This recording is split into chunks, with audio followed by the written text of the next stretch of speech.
"Don't get on that helicopter, it's going to explode," was the warning ignored until it was almost too late.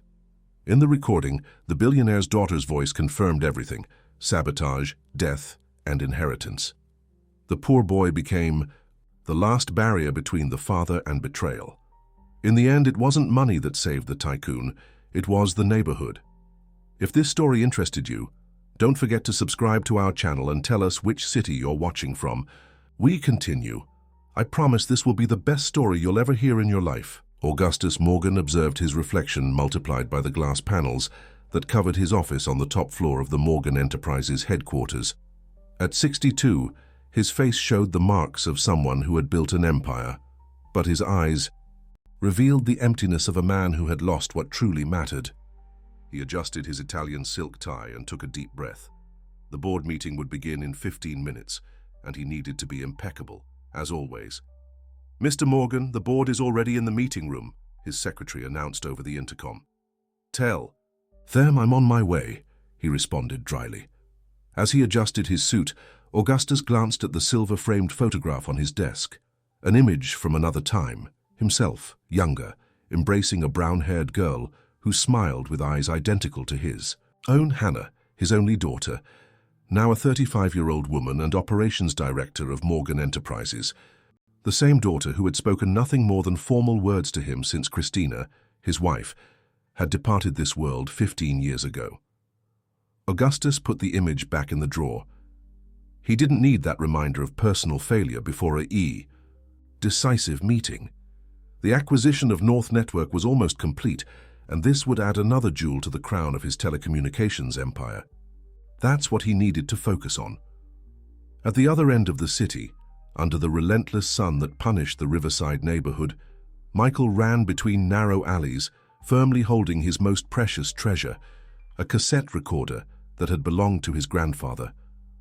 The 12-year-old boy moved with the agility of someone who knows every stone, every corner, every shortcut of that labyrinth of stacked houses. "Michael, don't go too far," shouted Grandma Sophie from the window of her modest house. "I'm coming." "Her back soon, Grandma," the boy replied without stopping. Michael skillfully climbed an improvised ladder to the tin roof of Mr. Joe's house, who had long allowed the boy to use that privileged spot for his recordings. From there he could capture the sounds of the city like nowhere else: planes crossing the sky, the distant rumble of the train, the buzz of traffic, and, with luck, his favorite, the sound of helicopters that occasionally flew over the area. The tin boy settled on the roof, adjusted his worn headphones and turned on the recorder.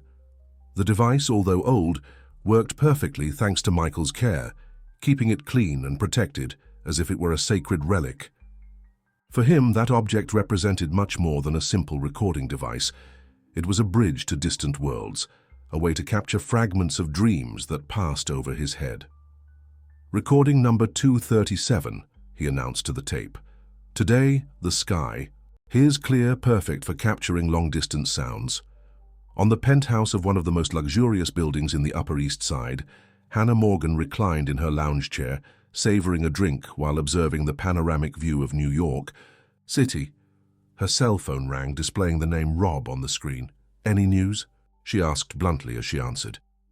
"Everything is confirmed for tomorrow," replied the male voice on the other end of the line. "The plan will be executed as agreed. The aircraft has already been prepared." "Excellent. And the document?" "Ready. And waiting only for the final signature. After the incident, it will just be a matter of presenting it to the board." Hannah smiled, ending the call. 15 years planning, studying every detail, every possibility. 15 years waiting for the perfect moment to take full control of the empire her father had built, at the expense of her lost childhood, a destroyed marriage, and her mother's health. Tomorrow, finally, Morgan Enterprises would be completely hers. Back on his roof, Michael was recording the distant sound of an approaching helicopter. It wasn't just any helicopter. The boy could already identify different models just by their sound. This one was big, probably executive, and seemed to be flying lower than usual. "I think it's a Bell 429, maybe a 412, he muttered into the tape. "It's flying strangely, as if—" The sound of the engine suddenly changed, transforming into an irregular noise that Michael had never heard before. The helicopter now descended rapidly, as if looking for a place for an emergency landing. The boy's heart raced. Something was happening, something out of the ordinary. In the helicopter cabin, Augustus Morgan held on tensely, while the pilot struggled to maintain control of the aircraft. "What's happening?" he demanded to know. "We're having a hydraulic system failure, sir," replied the pilot, trying to stay calm. "I need to make an emergency landing immediately." "But we're flying over a low-income neighborhood," protested the operations executive, accompanying Augustus. "We have no choice," the pilot responded. "There's an open field near the community. It's our only option." The helicopter descended in a controlled spiral, landing with a jolt on the improvised soccer field at the edge of Riverside. Immediately, curious onlookers began to approach, maintaining a cautious distance from the strange visitor. Michael didn't think twice. With the recorder still on, he climbed down from the roof with the agility of a cat and ran toward the field. He had never seen a helicopter so close, and the opportunity was too precious to waste. While technicians were called and security tried to keep the curious at a distance, Augustus and the executive moved away to talk in private. Without realizing it, they positioned themselves near a pile of debris behind which Michael had hidden, recorder in hand, headphones on his ears, capturing every word. "This wasn't in the plans," muttered the executive, visibly nervous. "Hannah will be furious." "Hannah, what does my daughter have to do with this?" questioned Augustus, his voice carrying a mixture of confusion and suspicion. The man turned pale, realizing his mistake.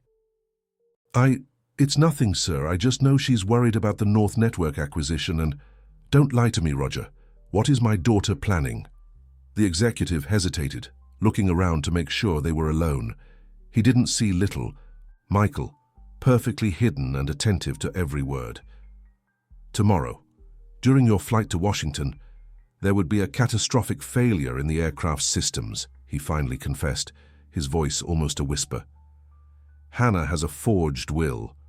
With your signature, with you out of the way, she would take full control of the corporation." Augustus felt the blood freeze in his veins. His own daughter was planning his elimination. The girl he had once carried in his arms, the heiress he had prepared to succeed him, now orchestrated his downfall. The pain was unbearable, but something inside told him that he had created that monster with his own hands, with his absences, with his blind dedication to business.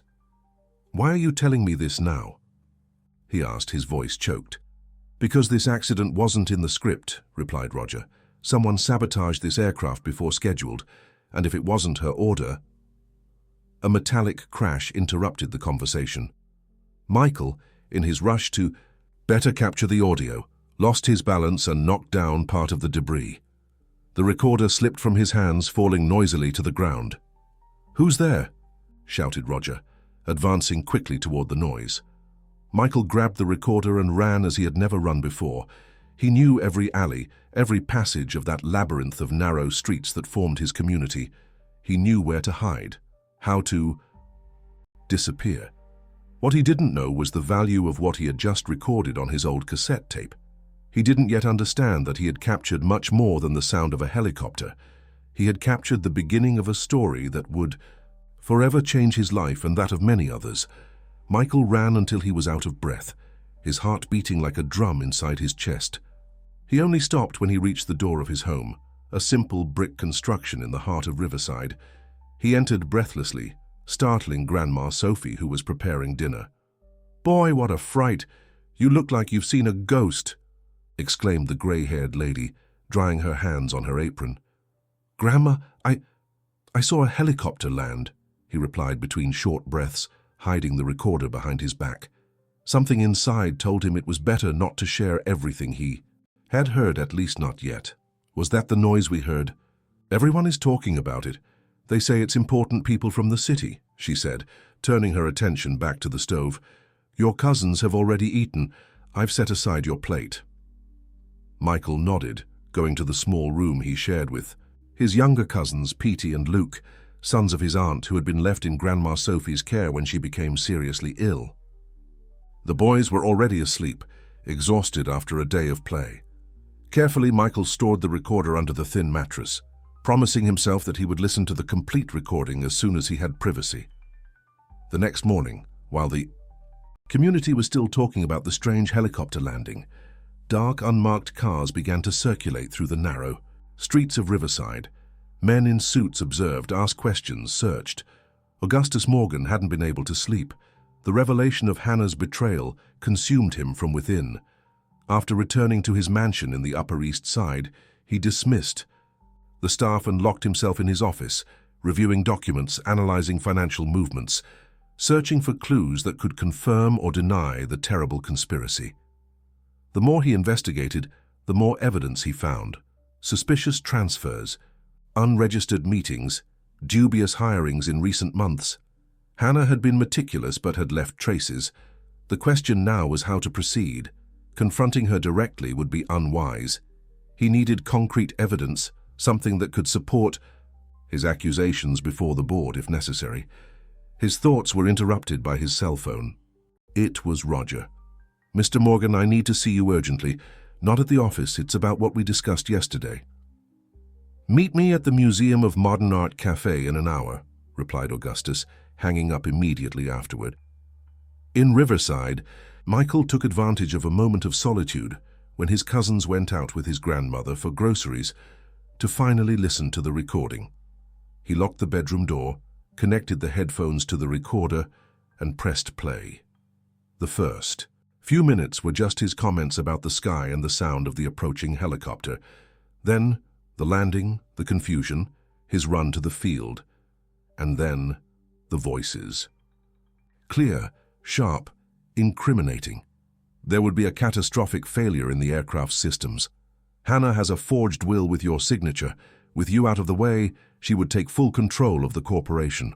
Michael took off the headphones, frightened by the gravity of what he had just heard. Those people, whoever they were planning something terrible. He needed to do something, but what? Tell the police? Would they believe a 12-year-old boy from the projects? While reflecting, he heard loud knocks on the front door. He ran to the window and peeked discreetly. Two men in suits were talking with neighbors, showing what appeared to be a photograph. One of them pointed in the direction of his house. With his heart racing, Michael tucked the recorder in his pocket and went out the back, jumping over the small wall that separated his house from the neighbors. He needed to find a safe place to think. Instinctively, he headed to the old abandoned warehouse where he used to take refuge when he wanted to be alone. At the museum cafe, Augustus observed people passing by while waiting for Roger. The executive arrived punctually, visibly nervous, constantly looking over his shoulders. "They know something went wrong," he said without preamble as he sat down. "Hannah is furious. She sent a team to Riverside to look for the boy who heard us." "A boy?" asked Augustus, surprised. "Yes, the local kid. The security guards saw him fleeing with something in his hands. They believe it might be a camera or a recorder." Augustus felt a tightness in his chest. An innocent child was now involved in this sordid plot because of him. "We need to find him before they do," he declared, rising abruptly.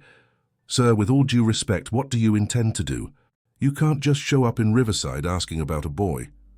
"I can't stand idle while my daughter transforms our company into a criminal organization," replied Augustus with determination. "And I can't allow an innocent to be harmed because of my mistakes." In the abandoned warehouse, Michael found his secret hiding place among piles of old boxes. There he kept some books, a flashlight, spare batteries, and even a small collection of toy airplanes made from scrap. He sat on the dusty floor, took the recorder from his pocket and stared at it, as if the object could tell him what to do. The sound of footsteps made him shrink further into his hiding place. Through the gaps between the boxes, he saw two men entering the warehouse, the same ones who had knocked on his door. "The kid must be around here. The neighbors said he usually comes to this place," said one of them. "Hannah wants that recorder at any cost," replied the other. "If we have to hurt the kid, that's his problem." Michael held his breath. How did they know about the recorder? Who was this Hannah? He then realized the gravity of the situation. They weren't just looking for a witness. They were hunting for evidence. His recorder contained something very valuable and dangerous. When the men moved away to check another part of the warehouse, Michael seized the opportunity to escape. Moving silently as he had learned on the streets, he managed to leave unnoticed and ran to the only place where he knew he would be safe, the small church in the center of the community, where Father Paul welcomed children at risk. Upon arriving at the church, he found the priest organizing donations. "Michael, what happened, my child? You look frightened," asked the religious man upon seeing the state of the boy.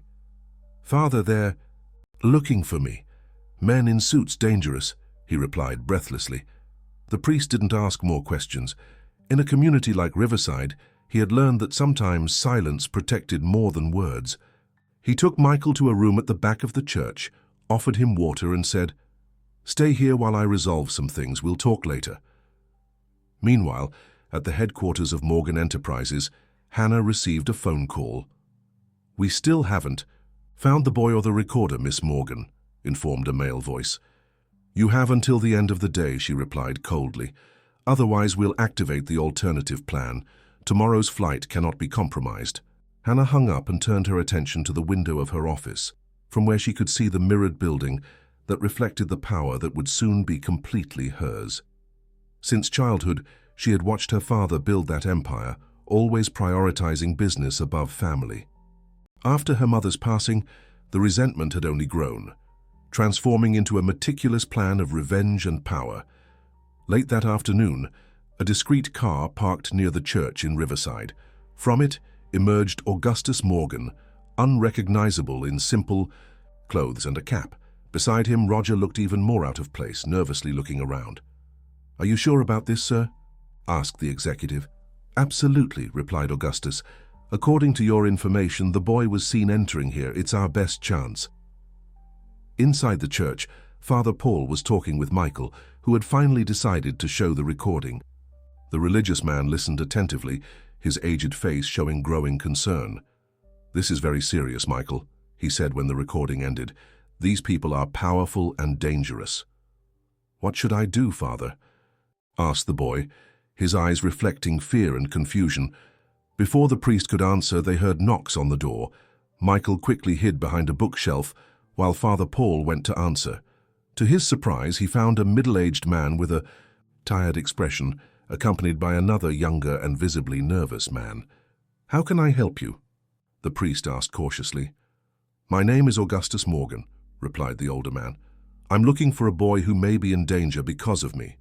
I need to ensure his safety before my daughter finds him."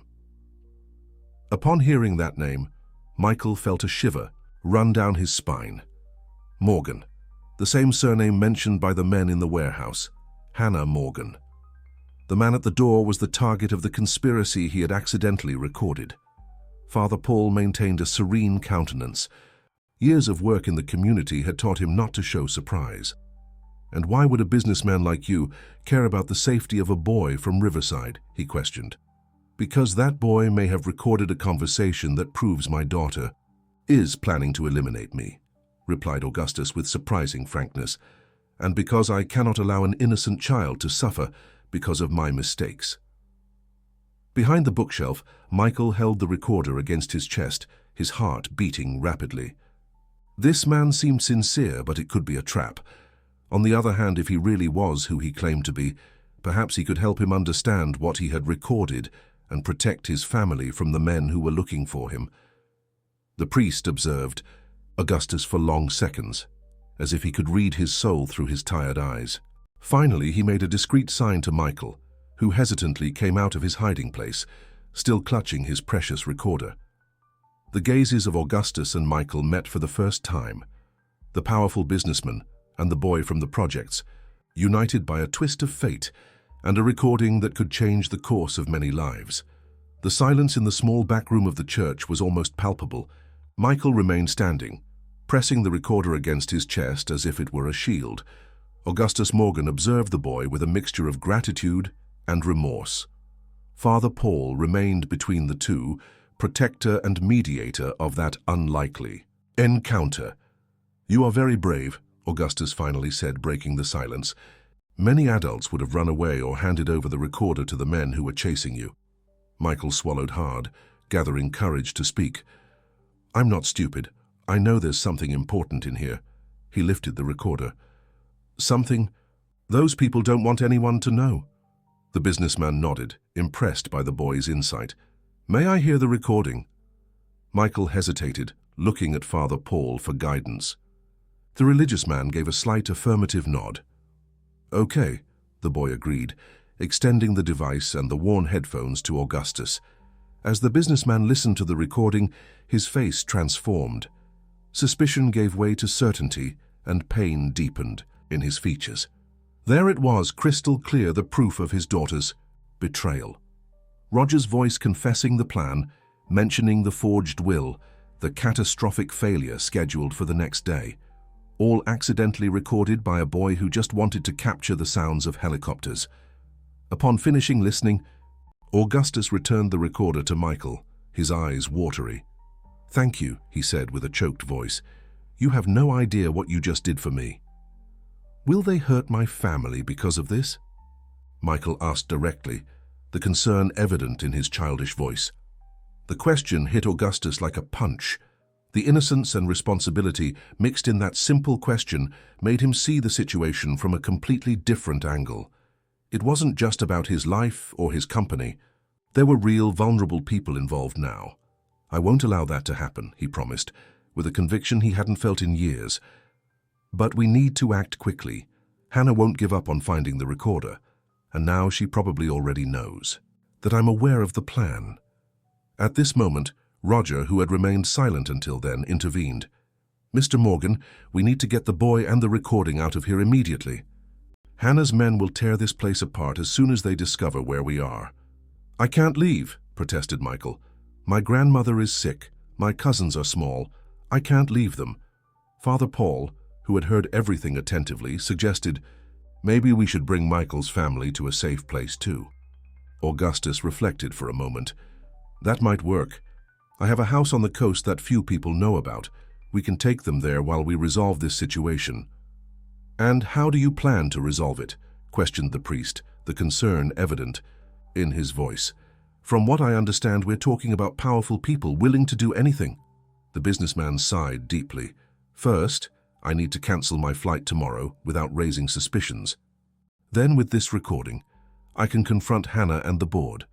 I have friends in the judiciary who can help legally protect Michael and his family." While they discussed the details of the plan at the headquarters of Morgan Enterprises, Hannah received troubling news. Her father hadn't been seen at the mansion since the morning and wasn't answering any calls. More alarming still, he had cancelled all his commitments for the following day, including the flight to Washington. "He knows," she concluded, hitting the glass table of her office hard. "Somehow he found out."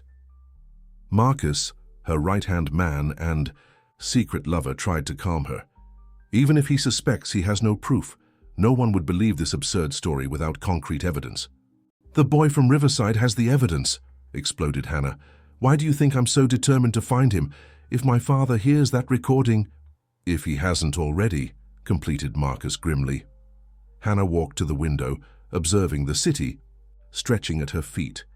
15 years of meticulous planning, building alliances, eliminating obstacles, all to reach the point of finally being able to avenge herself on the man who had destroyed her family with his obsession with power and control. "Activate the contingency plan," she finally ordered. "If we can't eliminate my father physically, we'll destroy him in another way." In Riverside, the rescue operation was underway.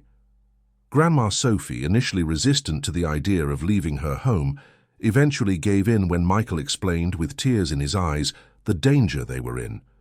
The cousins Petey and Luke were excited by the prospect of an adventure in a beach house, without fully understanding the gravity of the situation. A discreet car, driven by Roger, took Michael's family down the coastal road, while the boy followed in another vehicle with Augustus and Father Paul, who had insisted on accompanying them to ensure the child's safety. During the journey, Augustus observed the boy, who looked in wonder through the window of the luxury car, probably the first time he had ridden in such a vehicle. There was something in the determination and intelligence of that boy that deeply touched him. "How did you start recording sounds?" he asked, genuinely interested. Michael, initially surprised by the question, relaxed a bit. It was my grandfather who taught me. Before he passed away, he gave me this recorder and said that with it, I could capture pieces of the world that people don't notice. Your grandfather seemed to be a wise man. He was, confirmed Michael with a nostalgic smile. He used to say that hearing is different from listening, that most people only hear, but few really listen. Augustus reflected on those simple but profound words. How many times in life had he failed to truly listen to what mattered? How many signs had he ignored over the years, focused only on building his empire?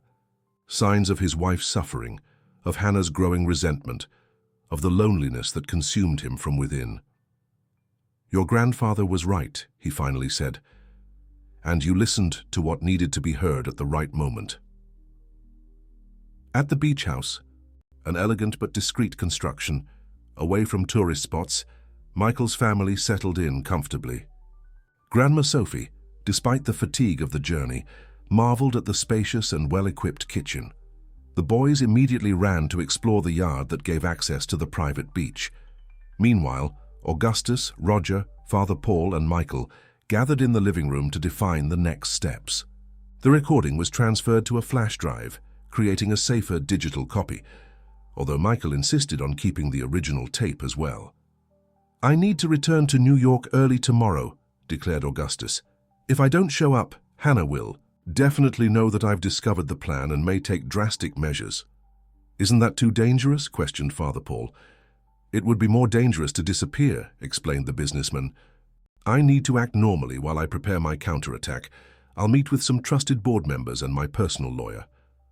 And what about us? Asked Michael. You stay here, safe. Roger will remain with you and keep in touch with me. This house has an advanced security system, and very few people know of its existence. What Augustus didn't know was that at that very moment, Hannah was implementing the second phase of her plan. At the control center of Morgan Enterprises, technicians loyal to her accessed the central system of the corporation, installing a hidden protocol developed over the past few years. Project Argus is being initiated, miss, informed the head of the technology team.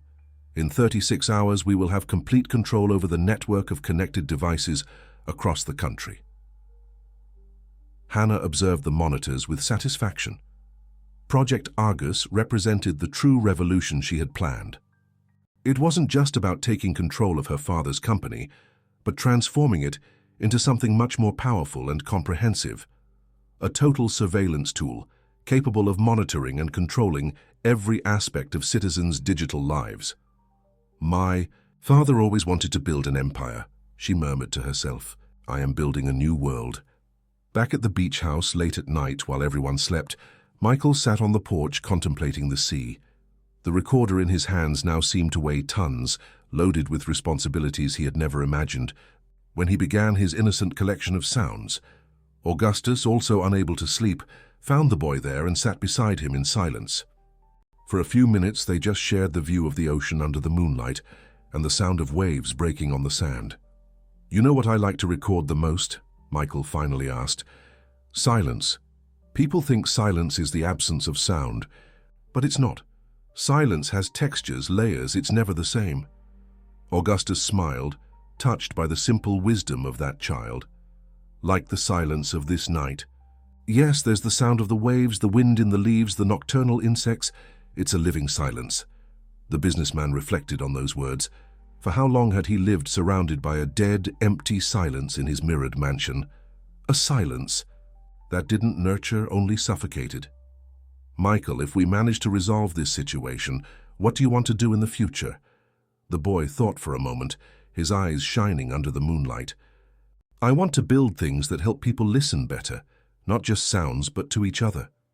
That's a noble goal, commented Augustus, feeling a strange emotion grow in his chest. And I think I can help you achieve it. That night, under the starry sky of the American coast, two unlikely souls found comfort in each other. The boy who collected sounds and the man who had spent his life surrounded by meaningless noise. Neither could imagine that, as they talked, a system was being activated, capable of transforming each connected device into an extension of Hannah Morgan's eyes and ears. and as the sea breeze caressed their faces, the invisible clock of Project Argus began its countdown, 35 hours, 59 minutes, 58 seconds. Morning arrived with the golden brightness of the sun reflecting on the calm waters of the sea. Augustus Morgan, after a night of little sleep and much reflection, prepared to return to New York City. He wore a simple suit, different from the expensive Italian cuts he usually wore. He needed to appear normal, follow his usual routine, while inside the storm of emotions continued to devastate him. "Are you sure you need to go?"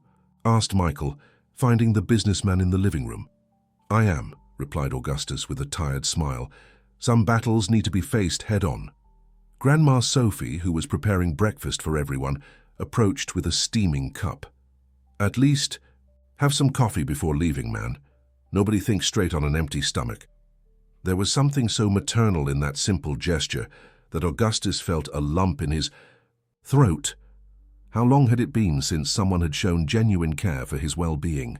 He accepted the cup gratefully and sat at the kitchen table, observing that improvised family, Grandma Sophie humming while stirring pots, Michael's young cousins laughing while drawing at the table, Father Paul quietly reading an old newspaper.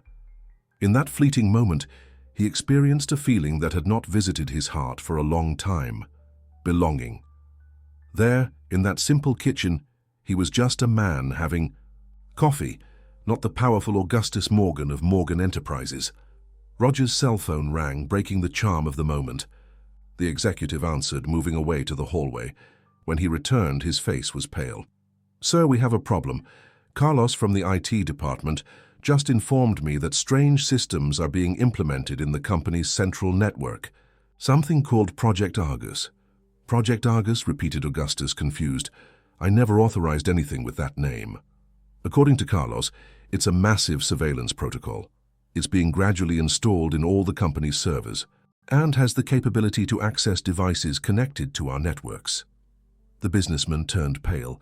Hannah's ambition went far beyond taking control of the company. She planned to transform the telecommunications infrastructure he had built into a totalitarian surveillance system. "How much time do we have?" he asked, rising abruptly. "Carlos estimates less than 36 hours until complete activation. After that, it will be practically impossible to reverse the process." Augustus looked around at the now concerned faces watching him. It was no longer just about him or Hannah. It was about the future of millions of people who would be affected by that distorted plan. "Change of plans," he announced. "I'm not just going to confront Hannah. We need to deactivate this system before it's too late." "How?" questioned Father Paul. "You yourselves said she controls a large part of the company now." It was Michael who surprised everyone with his intervention. "Do you still know someone from the original team that created the company's systems? Someone who knows how everything works from the inside?" Augustus looked at the boy, admiring his insight. "Yes, Dr. Eliza Fontaine, chief scientist of the original project. Hannah fired her a few years ago when she opposed the militarization of the technology we developed." "We need to find her," concluded Michael. "If she helped build the system, she must know how to dismantle it." In New York City, Hannah personally supervised the implementation of Project Argus. The monitors around her displayed maps of the city with pulsating red dots representing the devices already connected to the surveillance network. Soon, she would have eyes and ears on every corner, in every home, in every office. "Any sign of my father?" she asked Marcus, who had just entered the control room. "Not yet, but we detected activity at one of his properties on the coast. A house that's not in the official records of the company." Hannah smiled. Her father had always been predictable, even in his attempts to be discreet. "Send a team immediately. I want the boy and that recorder." "And what about your father?" "Let him come to me," she replied with a cold gleam in her eyes. "I want him to see what I've built before the end." Meanwhile, Augustus, Roger, and Michael drove along the coastal road at high speed. They had left Grandma Sophie, the boys, and Father Paul at a discreet hotel, protected by trusted security guards. Their destination was a small farm on the outskirts of Hudson Valley, where Dr. Eliza Fontaine had lived since her departure from Morgan Enterprises. What exactly did your wife and this scientist create? Asked Michael, curious. Augustus sighed, looking at the road ahead. In the beginning, it was a revolutionary telecommunications project. Christina, my wife, and Eliza dreamed of a technology that would democratize access to information, health, and education. Systems that could monitor natural disasters, assist in medical emergencies, facilitate learning in remote areas. And what happened? I happened, admitted Augustus bitterly. After Christina's passing, I transformed their dream into a commercial empire. The humanitarian vision was gradually replaced by government contracts, corporate surveillance, profit maximization. Eliza protested, tried to warn me. I didn't listen. And Hannah observed everything. She saw how I distorted her mother's legacy. Initially, I believed her interest in the company was a desire to follow in my footsteps. Now I realize she always planned to regain control, to implement her own vision of the project. A distorted vision, completed Roger. Yes, agreed Augustus. Where Christina and Eliza imagined freedom and access, Hannah saw control and power. Project Argus is the antithesis of everything they dreamed of. Eliza Fontaine's farm was modest, surrounded by an extensive garden of herbs and fruit trees. When the group arrived, they found the gray-haired scientist harvesting lavender. Her gaze initially hardened upon recognizing Augustus, but softened when she noticed the boy at his side. 15 years without a visit, Augustus, and now you appear at my door with a boy and the face of someone who's seen a ghost, she commented, indicating that they should follow her inside the house. In the cozy kitchen, while serving tea to everyone, Eliza listened attentively to the account of Hannah's conspiracy and Project Argus. She asked to hear the recording and examined the data that Roger had obtained about the new system. I always knew this could happen, she finally said. Christina foresaw it too. That's why we created an emergency protocol. A protocol? Asked Augustus, surprised. A deactivation code embedded in the fundamental structure of the system, something that neither you nor Hannah ever knew about. A back door, so to speak, that could only be activated with Christina's digital signature. But how? Christina has been gone for 15 years. Eliza smiled enigmatically. Your wife was more cautious than you imagine, Augustus. She left her digital signature stored in a place that only someone who truly knew her could find.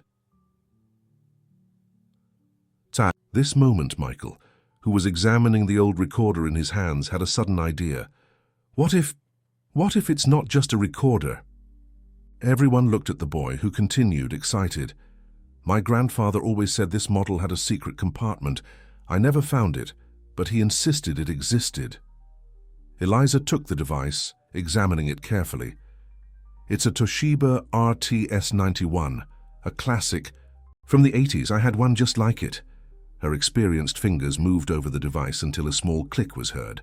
A tiny compartment opened at the bottom of the recorder, revealing a miniature flash drive. Impossible, murmured Augustus. It's not the original flash drive, obviously, explained Eliza. But the hiding place is perfect for storing something valuable nowadays. How did it get there? Asked Michael, amazed. Augustus and Eliza exchanged intrigued looks. Coincidence? Destiny? There was no logical explanation for that small device, to be hidden precisely in the recorder that had ended up capturing the conspiracy. Eliza connected the flash drive to her computer. It's the original code and Christina's digital signature. With this, we can deactivate Project Argus, but we need to access the company's central server, which is on the top floor of the headquarters, heavily protected, completed Roger. I can get in, affirmed Augustus. I'm still the president of the company, after all. It would be suicide, protested Roger. Hannah must have already alerted security. It was again Michael who offered an unexpected solution. What if we didn't need to physically enter? What if we could send the code somehow, remotely? Eliza considered the idea. Theoretically, yes. But we would need a device capable of connecting to the internal network without being detected. The boy's eyes shone. Like a drone small enough to enter through the ventilation ducts? I can build one. With what? Questioned Roger, skeptical. Have some parts here that might work, offered Eliza. And more importantly, I have knowledge of how the security systems function. In the following hours, an audacious plan took shape. While Michael and Eliza worked on the construction of a mini-drone capable of transporting the code, Augustus made calls, reactivating old contacts inside the company. He discovered that not everyone had sworn loyalty to Hannah. The former head of security, James, fired for questioning dubious practices, still maintained friendships within the corporation. Through him, they obtained the updated map of ventilation and security systems. The countdown of Project Argus now showed less than 18 hours until total activation. At the headquarters of Morgan Enterprises, Hannah received disturbing news. The team sent to the beach house had found the place empty. Her father, the boy, and the recorder had disappeared. More worrying still, they detected accesses to the security systems using old but still valid credentials. "He's planning something," she concluded, turning to Marcus. "Reinforce the security of the central server. Nothing can interfere with the activation of Argus." Night fell over New York City, bringing with it the tension of the imminent confrontation. At Eliza's farm, the final preparations were being made. The mini-drone, a masterpiece of improvised ingenuity, was ready. Built from various electronic parts, it seemed fragile, but Eliza guaranteed its effectiveness. "It's time," announced Augustus, observing the small device. "I'll go to the headquarters and create a distraction. Meanwhile, James will position the drone near the entrance of the ventilation system."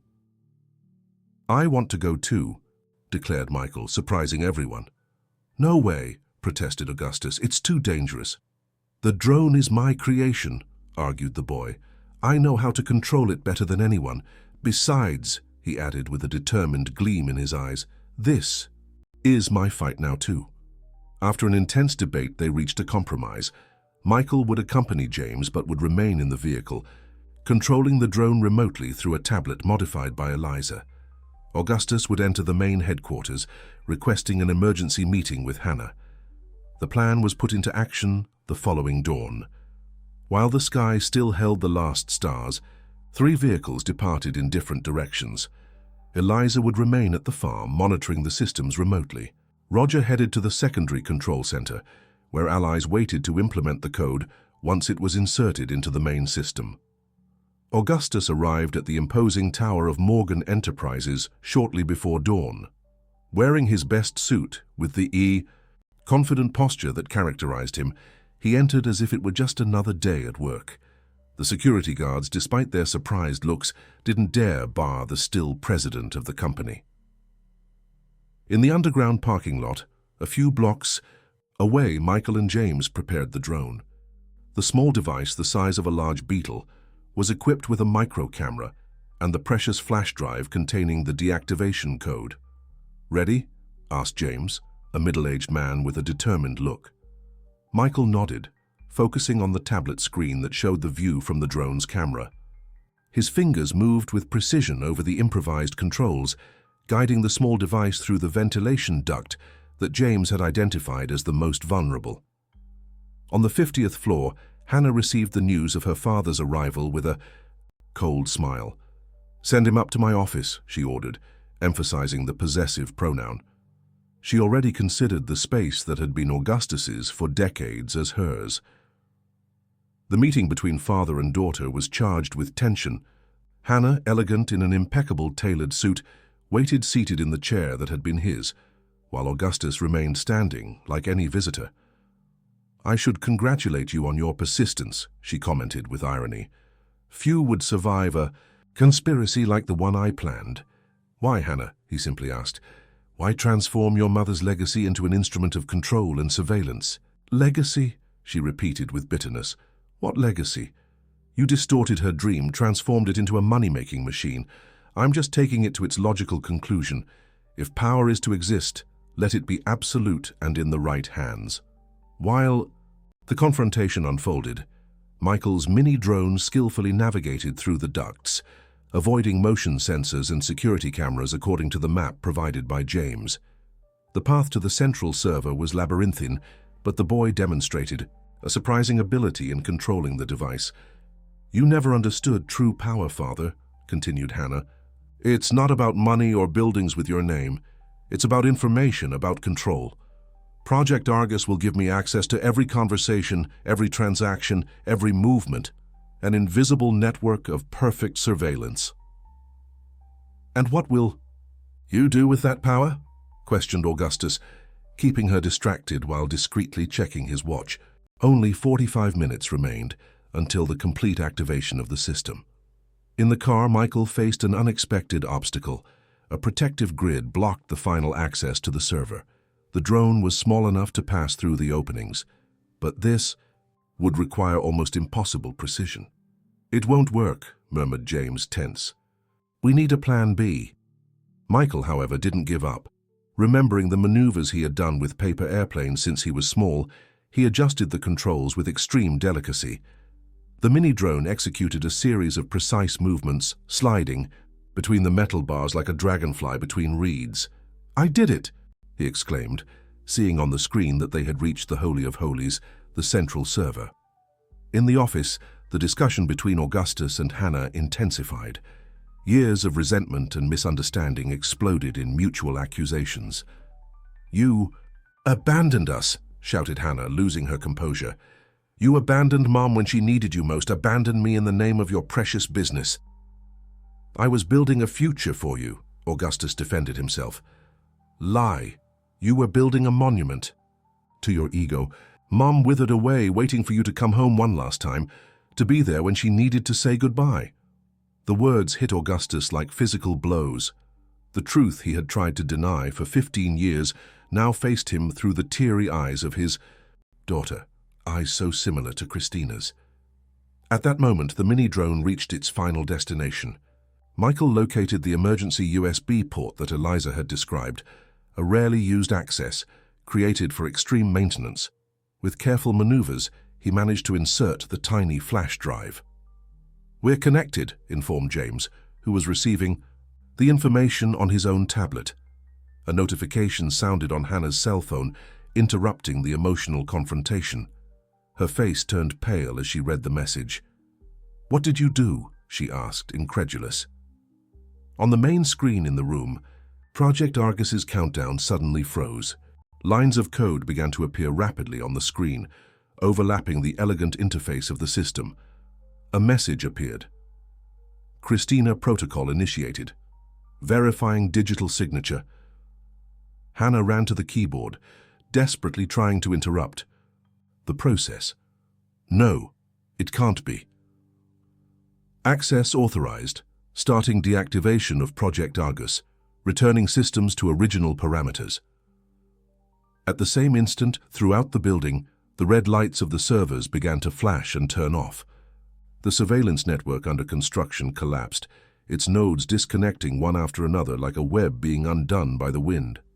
How? Asked Hannah, defeated, turning to her father. How did you get her signature? It wasn't me, replied Augustus with a serene voice. It was Christina. She always knew this day might come. She left a way to prevent her vision from being corrupted, either by me or by you. Hannah slumped in the chair, observing on the monitor the collapse of years of planning.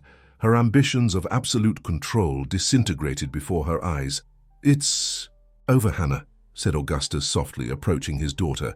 But it doesn't have to end like this between us. We can rebuild not the empire, but our family. She raised her gaze, meeting her father's eyes. For a brief moment, something resembling regret crossed her face. Then, without saying a word, she picked up her purse and walked to the door. This doesn't end here, she declared before leaving. Some dreams are too big to be contained. The following week, the specialized press reported the surprising restructuring of Morgan Enterprises. Augustus announced a new direction for the corporation, focused on sustainable technologies and social programs. The most commented on, however, was the launch of the Christina Morgan Foundation, dedicated to democratizing access to technology in underprivileged communities. At the foundation's headquarters, installed in a modern building, in downtown New York, Michael proudly displayed his young apprentice badge. At 12 years old, he was the youngest member of the development team, working on projects that used drones for mapping risk areas and searching for missing persons. Grandma Sophie, now with access to cutting-edge medical treatments, thanks to Augustus's support, coordinated a healthy eating program that served children from Riverside. Michael's cousins attended a model school where their talent for music was beginning to emerge. In his new office, much more modest than the previous one, Augustus contemplated the newly framed photograph on his desk. Himself, Michael, Grandma, Sophie and the boys at the beach, genuine smiles illuminating their faces. Next to this, the old photo with Hannah and Christina remained, a constant reminder of what he had lost and what he still hoped, one day, to recover. Michael's old recorder now occupied a place of honor in a showcase in the foundation's lobby. A discreet plaque explained its importance. Sometimes you really need to listen to change the world. As for Hannah, rumors indicated that she had left the country for Europe. Augustus maintained hopes that someday she would understand that Christina's true legacy wasn't in power or control, but in the ability to connect people, to transform lives through technology accessible to all.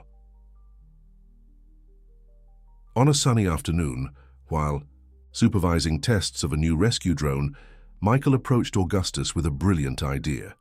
What if we created an app that allowed people to share the sounds of their neighborhoods, a sound library of the city where everyone could contribute? Augustus smiled, recognizing in that simple proposal the true spirit of what Christina and Eliza had dreamed of decades ago. "I think your grandfather would say that's quite an idea," he replied, placing his hand on the boy's shoulder. "Let's make it happen." In the sky above them, a Foundation helicopter took off for another humanitarian mission. Michael paused for a moment to record its characteristic sound, no longer as a distant dream, but as the echo of a new beginning, a future where technology served humanity and not the other way around. And in the living silence of that afternoon, among the buzzing of drones and the animated voices of the team, the boy who had once collected sounds to escape reality now captured them to transform it, one echo at a time. The end of the story. Dear listeners, we hope that Michael and Augustus's journey has touched your hearts. To continue this exciting experience, we've prepared a special playlist with equally engaging stories. Find it here clicking to the left. If you enjoyed this narrative, don't forget to subscribe to our channel and leave your like on the video. Daily we bring unique stories that